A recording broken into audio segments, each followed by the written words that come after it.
Hello aspirant, இந்த வீடியோவில் நம்ம பாலிட்டி ரிலேட்டட் கொஷின்ஸ் கொஞ்சம் பார்க்கலாம். ஃபர்ஸ்ட் கொஷின் பாருங்கள். தேசிய மனித உரிமைகள் ஆணையம் எந்த ஆண்டு ஏற்படுத்தப்பட்டது அப்படின்னு சொல்லி கேட்டிருக்காங்க. தேசிய மனித உரிமைகள் ஆணையம் அப்படின்னா நேஷ்னல் ஹியூமன் ரைட்ஸ் கமிஷன் எப்போ இந்தியாவில் ஆரம்பித்தாங்க அப்படின்னு சொல்லி கேட்டிருக்காங்க. எந்த வருஷம் ஆரம்பிக்கப்பட்டது அப்படின்னு பார்த்தீங்கன்னா 1993 இந்தியாவில் ஆரம்பித்தாங்க. நேஷ்னல் ஹியூமன் ரைட்ஸ் கமிஷன் ஆரம்பித்தாங்க. தேசிய மனித உரிமைகள் ஆணையம். மனித உரிமைகள் எங்கே மீறப்படுதோ அங்கே இவங்க கொஷின் எழுப்புவாங்க. அதுக்காக தான் இந்த ஆணையம் ஆரம்பிக்கப்பட்டது. அடுத்து பார்த்திங்கன்னா இதே 1993 என்சிபிசி அப்படின்னு சொல்லுவாங்க, national commission for backward classes, தேசிய பிற்படுத்தப்பட்டோர்களுக்கான ஆணையம் ஆரம்பித்தாங்க. இதுவும் 1993 தான் ஆரம்பிச்சிருக்காங்க. அடுத்தது பார்த்திங்கன்னா நேஷ்னல் உமன்ஸ் கமிஷன், தேசிய பெண்கள் ஆணையம். பெண்கள் ஆணையம் பார்த்திங்கன்னா 1992 ஆரம்பிச்சிருக்காங்க. 1992 ஆரம்பித்தாங்க. சரியா? இந்த 3 கமிஷனும் என்னென்னா வருஷத்தோடு படிச்சுக்கோங்க. ஓகே, நெக்ஸ்ட் கொஷின் பார்க்கலாம். அடுத்த கொஷினில் என்ன கேட்டிருக்காங்க பாருங்கள். இந்திய மக்களுக்கு அடிப்படை உரிமைகளை இந்தியா டேஷ் வழங்கி இருக்குது அப்படின்னு சொல்லி கேட்டிருக்காங்க. இந்திய மக்களுக்கு அடிப்படை உரிமைகள் எது மூலயமா வழங்கப்பட்டது அப்படின்னு பார்த்தீங்கன்னா பாராளுமன்றமா, அரசாங்கமா, அரசியலமைப்பா, நீதித்துறையா அப்படின்னு சொல்லி கேட்டிருக்காங்க. நம்மளுக்கு அடிப்படை உரிமைகள் எதில் கொடுத்துருக்காங்க அப்படின்னு பார்த்தீங்கன்னா அரசியலமைப்பு, கான்ஸ்டியூஷனில் தான் கொடுத்துருக்காங்க அடிப்படை உரிமைகள். சரியா? பகுதி 3 சொல்லியிருக்காங்க. பார்ட் 3 அடிப்படை உரிமைகள் சொல்லியிருக்காங்க. ஸோ அரசியலமைப்பில் தான் நம்மளுக்கு அடிப்படை உரிமைகள் கொடுத்துருக்காங்க. ஓகே, நெக்ஸ்ட் கொஷின் பார்க்கலாம். அடுத்த கொஷினில் என்ன கேட்டிருக்காங்க பாருங்கள். நிதி மசோதாக்கள் மாநில அவையினால் எத்தனை நாட்கள் தாமதப்படுத்த முடியும் அப்படின்னு சொல்லி கேட்குறாங்க. நிதி மசோதாக்களை மாநில அவை, அதாவது ராஜ்யசபாவில் எவ்வளோ நாள் வச்சுருக்கலாம் அப்படின்னு சொல்லி கேட்டிருக்காங்க. நிதி மசோதாக்களில் மாநில அவையை பொறுத்த வரைக்கும் அவங்களுக்கு ரொம்ப ரொம்ப பவர் கம்மி தான். நிதி மசோதாக்களுக்கு எப்போதுமே மக்களவைக்கு தான் பவர் அதிகம். ஆளுங்கட்சி அவங்க தானே இருப்பாங்க, அங்கே தான் பவர் அதிகம். மாநில அவைக்கு பவர் ரொம்ப ரொம்ப கம்மி தான். ஒரு 14 நாளைக்கு அவங்க வச்சுருக்கலாம். 14 நாளைக்கு வச்சுட்டு அதை டிஸ்கஸ் பண்ணி ஏதாவது திருத்தம் பண்ணணும் அப்படின்னு சொன்னால் ரெக்கமெண்டேஷன் பண்ணலாம். ஜஸ்ட்டு பரிந்துரைக்கலாம், இதை பண்ணுங்க, இந்த திருத்தம் கொண்டு வாங்க அப்படின்னு சொல்லி பரிந்துரை செய்யலாம். பட் அதை செய்கிறதும் செய்யாததும் மக்களவை அவங்களுடைய விருப்பம். அவங்க வேணும்னா செய்யலாம், இல்லைன்னா செய்யாமல் கூட போகலாம். இப்போ சப்போஸ் அவங்க பண்ண பரிந்துரையெல்லாம் ஏற்றுக்கிட்டு செஞ்சாங்க அப்படின்னு பார்த்தீங்கன்னா இவங்க கொடுத்த மாநிலங்களவை சொன்ன திருத்தத்தோடு அந்த மசோதா என்னென்னா அமல்படுத்தப்படும். இல்லை அப்படின்னு பார்த்தீங்கன்னா இவங்க சொன்னதை அவங்க ஏற்றுக்கல அப்படின்னா ஏற்கனவே அவங்க பழைய மசோதாவை பாஸ் பண்ணி வச்சுருந்தாங்கல்ல அவையில், அதே மாதிரியே பாஸ் பண்ணப்படும். அதே மாதிரியே வச்சுருப்பாங்க. அதே மாதிரியே அமலுக்கு கொண்டு வந்துடுவாங்க. சரியா? இதனால் மாநிலங்களவைக்கு நிதி மசோதாக்களில் அதிகாரம் கிடையாது. ஜஸ்ட்டு பரிந்துரை மட்டும் பண்ணலாம். ஓகே, நெக்ஸ்ட் கொஷின் பார்க்கலாம்.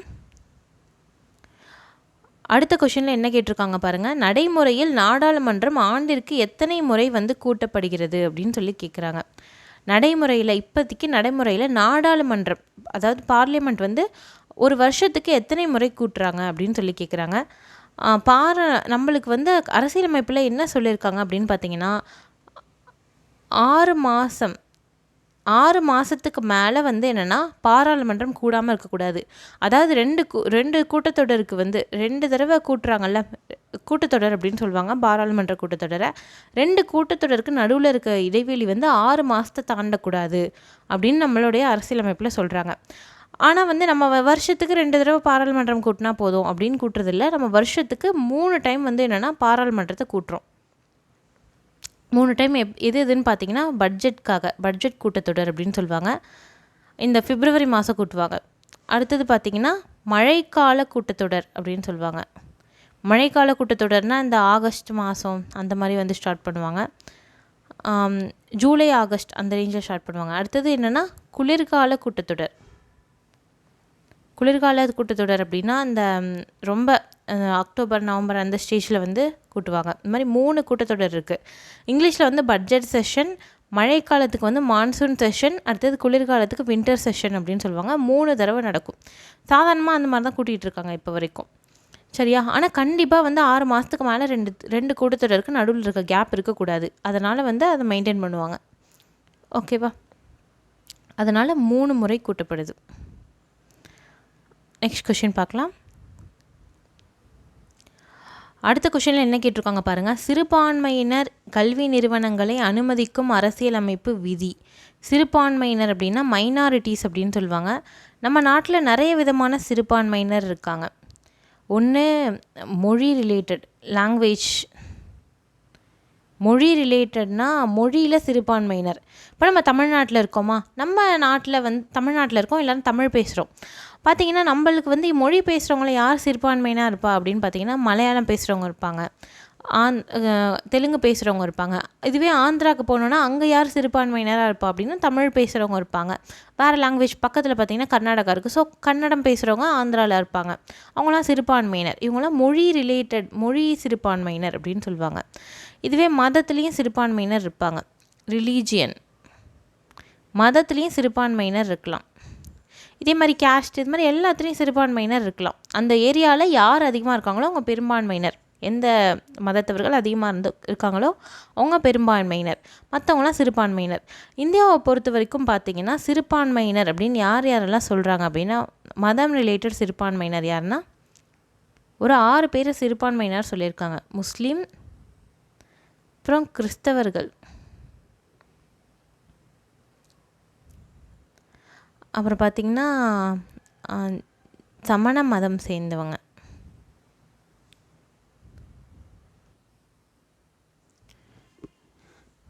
அப்புறம் பௌத்தம், அப்புறமா ஜொராஸ்ட்ரியன்ஸ் அப்படின்னு சொல்லுவாங்க, பார்சி இன மக்கள். பார்சின்னு ஏன் சொல்கிறோன்னா பாரசீக நாட்டிலேருந்து வந்தவங்க இவங்களாம், அதனால் பார்சி அப்படின்னு சொல்லுவோம். அப்புறமா சீக்கியர்கள். இது மாதிரி ஒரு 6 பேரை வந்து நம்ம சிறுபான்மையினர் அப்படின்னு சொல்கிறோம், மத சிறுபான்மையினராக சொல்கிறோம். சரியா? இதுவும் ரொம்ப முக்கியமான கொஷின் தான். இந்த 6 பேரும் யார் அப்படின்னு பார்த்து வச்சுக்கணும். இந்த சிறுபான்மையினருக்கான கல்வி நிறுவனங்களை அனுமதிக்கும் அரசியலமைப்பு விதி என்ன அப்படின்னு சொல்லி கேட்டிருக்காங்க. இந்த சிறுபான்மையினர்லாம் என்ன பண்ணலான்னா அவங்க வந்து கல்வி நிறுவனங்கள் ஆரம்பிக்கலாம். அவங்க சிறுபான்மையினர் இனத்தவங்கலாம் அங்கே வந்து போய் சேர்ந்து படிக்கலாம். இது மாதிரி வந்து ஒரு விதி இருக்குது. அந்த விதி வந்து விதி 30 சொல்லியிருக்காங்க. சிறுபான்மையினருக்கும் வந்து உரிமை கொடுக்கணும் அப்படின்றதுக்காக இந்த விதி வந்து கொண்டு வந்திருப்பாங்க அரசியலமைப்பில். 30 சொல்லியிருக்காங்க. அந்த சிறுபான்மையினர்லாம் வந்து கல்வி நிறுவனங்கள் வச்சுருக்கலாம் அப்படின்னு சொல்லியிருக்காங்க. ஓகே, நெக்ஸ்ட் கொஷின் பார்க்கலாம். அடுத்த கொஷினில் என்ன கேட்டிருக்காங்க பாருங்கள். கீழ்கண்ட பிரதமர்களில் மண்டல் கமிஷன் அறிக்கையை நடைமுறைப்படுத்த முடிவு செய்தவர் யார் அப்படின்னு சொல்கிறாங்க.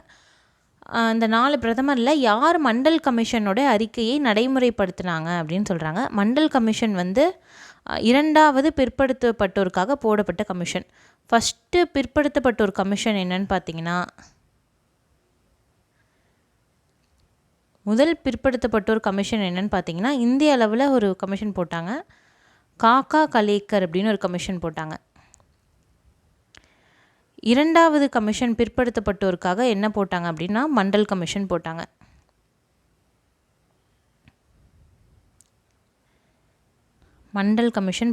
சரியா? இந்த கமிஷன் போட்டது மொராஜி தேசாய் அப்படின்றவர் தான். அந்த கமிஷனை வந்து என்னென்னா ஆரம்பித்து வச்சது அவர் தான். கமிஷன் வந்து என்னென்னா உருவாக்கி வச்சது அவர் தான், மொராஜி தேசாய். ஆனால் அவர் தான் அமல்படுத்தினாரா அப்படின்னு பார்த்தீங்கன்னா, நடைமுறை கொண்டு வந்தாரா அப்படின்னா இல்லை. ஏன்னா அதுக்குள்ளே அவரோட அரசாங்கம் கலைஞ்சிருச்சு. அடுத்தது இந்திரா காந்தி அம்மையார் வந்துடுவாங்க. அதுக்கப்புறமா ரொம்ப நாள் வந்து பார்த்திங்கன்னா இந்த கமிஷனோட அறிக்கையை நடைமுறைப்படுத்தாமலே இருந்தாங்க யாரும். அதுக்கப்புறமா யார் வந்து ரொம்ப நாள் கழித்து வந்து நடைமுறைப்படுத்துவார் அப்படின்னு பார்த்தீங்கன்னா விபி சிங் அப்படின்றவர் தான்.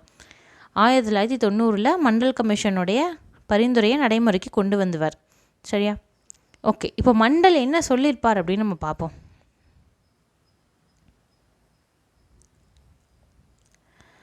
மண்டல் என்ன சொல்லியிருக்கார் அந்த கமிஷனுடைய ரெக்கமெண்டேஷன் பரிந்துரையில் அப்படின்னு பார்த்தீங்கன்னா 27% வந்து பிற்படுத்தப்பட்டோருக்கு வந்து என்னென்னா இது சொல்லியிருப்பார், இடஒதுக்கீடு சொல்லியிருப்பார். இடஒதுக்கீடு 27% கொடுங்க பிற்படுத்தப்பட்டோருக்கு அப்படின்னு சொல்லியிருப்பார். அதை வந்து இவர் நடைமுறைப்படுத்தியிருப்பார். இதனால் பயங்கரமான பிரச்சனை. 27% அவங்களுக்கு இடஒதுக்கீடு தரதால் எங்களோட உரிமை பாதிக்கப்படுது. அதாவது அரசியலமைப்பிலே சொல்லியிருக்காங்கல்ல, எல்லாருமே வந்து சமம் தான் அப்படின்னு. எங்களுடைய சமத்துவம் உரிமை வந்து பாதிக்கப்படுது அப்படின்னு சொல்லிட்டு நிறையா பேர் கேஸ் போடுறாங்க. அதில் வந்து என்னென்னா, ஒருத்தங்க நிறையா பேர் கூட்டமாக சேர்ந்து ஒரு கேஸ் போட்டிருப்பாங்க. அவங்க யாருன்னா இந்திரா சஹானி அப்படின்னு ஒருத்தங்க கேஸ் போட்டிருக்காங்க. இந்திரா சஹானி வழக்கு. இவங்க வந்து கேஸ் போட்டிருக்காங்க. இந்த கேஸில் வந்து தீர்ப்பு சொல்கிறாங்க. யாருன்னா உச்சநீதிமன்றம் வந்து தீர்ப்பு சொல்லுது 1992 சொல்கிறாங்க. அப்போ என்ன சொல்கிறாங்க அப்படின்னு பார்த்தீங்கன்னா, உச்சநீதிமன்றத்தில் சரி 27% வந்து இடஒதுக்கீடு கொடுங்க பிற்படுத்தப்பட்டோருக்கு, அது வந்து தப்பு கிடையாது அப்படின்னு சொல்லிடுறாங்க. ஆனால் அவங்க வந்து என்னென்னா க்ரீமி லேயர் அப்படின்னு சொல்லுவாங்க, செழுமை கணக்கு அப்படின்னு.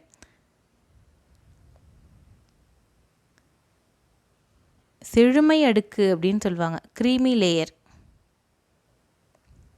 அது என்ன க்ரீமி லேயர் அப்படின்னு பார்த்தீங்கன்னா, அவங்க என்ன சொல்கிறாங்கன்னா, உச்சநீதிமன்றத்தில் நீங்கள் கொடுக்கறது தப்பு இல்லை, ஆனால் 27% இடஒதுக்கீடு யார் யாருக்கெல்லாம் பிற்படுத்தப்பட்டவர் கொடுக்கும்போது அவங்க வீட்டில் 1,00,000க்கு கீழே சம்பாதிக்கணும், அப்போ தான் அவங்களுக்கு தான் கொடுக்கணும்.